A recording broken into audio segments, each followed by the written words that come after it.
अभी हम लोग तहसील कोटद्वार में बने हुए हैं और आप देख सकते हैं कि सरगर्मियां किस रूप में जो है तेज हो रही हैं और हर कोई अपना नामांकन यहाँ पर जो भी उम्मीदवार बनना चाह रहा है या प्रत्याशी के रूप में अपने को आवेदन देना चाह रहा है यहाँ पर मौजूद हैं। और इसी बीच हमारे साथ हैं वार्ड नंबर 13 से निर्दलीय प्रत्याशी के रूप में जो मीना अग्रवाल जी हमारे साथ हैं। उन्होंने यहाँ पर पर्चा भी दाखिल किया है और क्या उनके विकास की योजनाएँ हैं अपने वार्ड नंबर 13 के लिए, आइए उनसे ही जाने।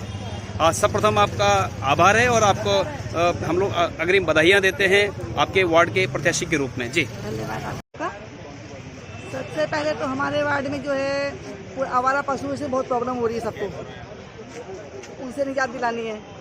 और हमारे मोहल्ले की भी वार्ड नंबर 13 से काफ़ी रोड हमारी टूटी हुई है, उससे रोज़ मतलब लोग गिरते हैं, प्रॉब्लम आ रही है, परेशानी आ रही है बहुत ज़्यादा। और आगे हमें जो भी और काम होगा हम अपने वार्ड के लिए करेंगे। अच्छा, किस प्रकार का आम जनमानस का आपको सहयोग है जो आपके वार्ड नंबर 13 में है? किस प्रकार से आपको लगता है, क्योंकि देखें अगर बड़े दल कांग्रेस है या बीजेपी है या अन्य जो बड़े दल हैं उनके भी यहाँ पर प्रत्याशी हैं, तो किस रूप में आप इसको देखते हैं? अपनी जीत को किस प्रकार सुनिश्चित समझते हैं? मैं अपनी जीत सुनिश्चित समझ रही हूँ, क्योंकि हम आगे भी काम करते हैं, बिना पार्षद के भी काम किया हमने। क्या विकास की योजनाएं आपकी हैं अपने वार्ड के लिए?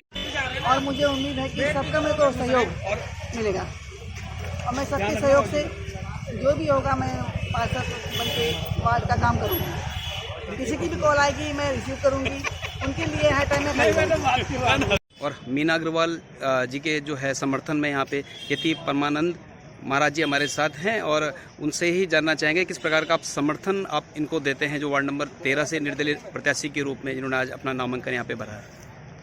देखिए, इनके द्वारा किए गए कार्य ये पिछले कई वर्षों से गौवंश की सेवा में, चाहे समाज का कोई भी कार्य हो, विशेषकर धर्म के प्रति समर्पित रही हैं। विभिन्न सामाजिक संगठनों में काम करते हुए जितना काम इन्होंने कोटद्वार के अंदर किया है वो शायद ही किसी महिला ने किया हो। इनकी इसी चीज़ को देखते हुए हमने अपना इनको समर्थन दिया है और हम ये भी जानते हैं कि इनके जो वार्ड 13 की जनता है वो इनको एक तरफा विजयी बनाएगी।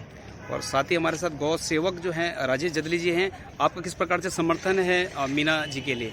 देखिए, मैं आपको बताना चाहूँगा, मैं खुद वार्ड नंबर 13 से मतदाता हूँ और इसमें विगत कई सालों से हम देखते हुए आ रहे हैं, जिसमें हमारे यहाँ से 2-2, 3-3 बार पार्षद रह चुके हैं, खुद भी वो रह चुके हैं सभासद, और उनकी धर्मपत्नियाँ जो है पार्षद भी रह चुकी हैं और उसमें और भी पार्षद है। तो विगत 3-4 इलेक्शनों से ये देखने में आ रहा है कि जो भी पार्षद बनता है उसके द्वारा वार्ड में कोई कार्य नहीं किया जा रहा है, चाहे वो रोड का विकास हो, चाहे वो स्ट्रीट लाइट का विकास हो, चाहे वो निराश्रित गोवंश का हो या कभी किसी की कोई शिकायत हो, तो इसमें कभी संज्ञान नहीं लिया जा रहा है। वो कह रहा है कि इलेक्शन जीतने के बाद जनता को जैसे कि आमतौर पर भुला दिया जाता है, वो स्थिति हमारे वार्ड की रही है। तो इन्हीं सब बिंदुओं को ध्यान में रखते हुए वार्ड वासियों के द्वारा एक बैठक करी गई, जिसमें सर्वसम्मति से एक निर्णय पारित करा गया, जिसमें मीना अग्रवाल जी को पार्षद का इलेक्शन लड़ाने के लिए वार्ड वासियों की तरफ से एक प्रस्ताव पारित हुआ। उसी क्रम में आज जो है वार्ड वासियों के मतदाताओं के साथ मिलकर मीना अग्रवाल जी का इसमें नामांकन करा गया है।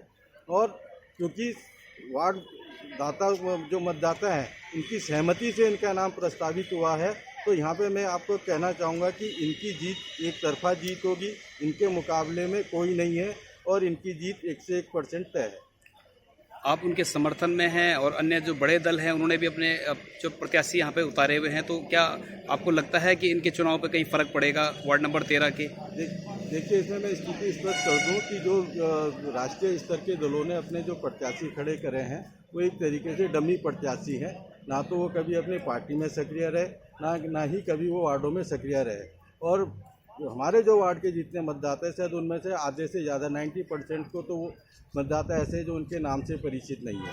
और उन्होंने भी खड़े जो हो रही हैं महिला, वो खुद नहीं खड़ी हो रही हैं, उनके पार्षद पतियों के द्वारा उन्हें खड़ा करा जा रहा है। वो घरेलू महिलाएं हैं, कभी उन्होंने ग्राउंड जीरो पे कार्य नहीं करा है। मीना अग्रवाल जी के द्वारा कई वर्षों से ग्राउंड जीरो पे कार्य करा जा रहा है। प्रत्येक व्यक्ति, प्रत्येक मतदाता इनके बारे में भली भांति जानता है।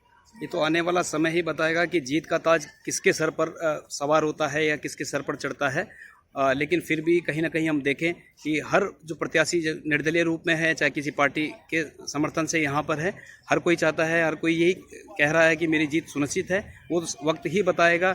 ये काम करते रहे। आपको हार्दिक हार्दिक बधाइयाँ, शुभकामनाएं।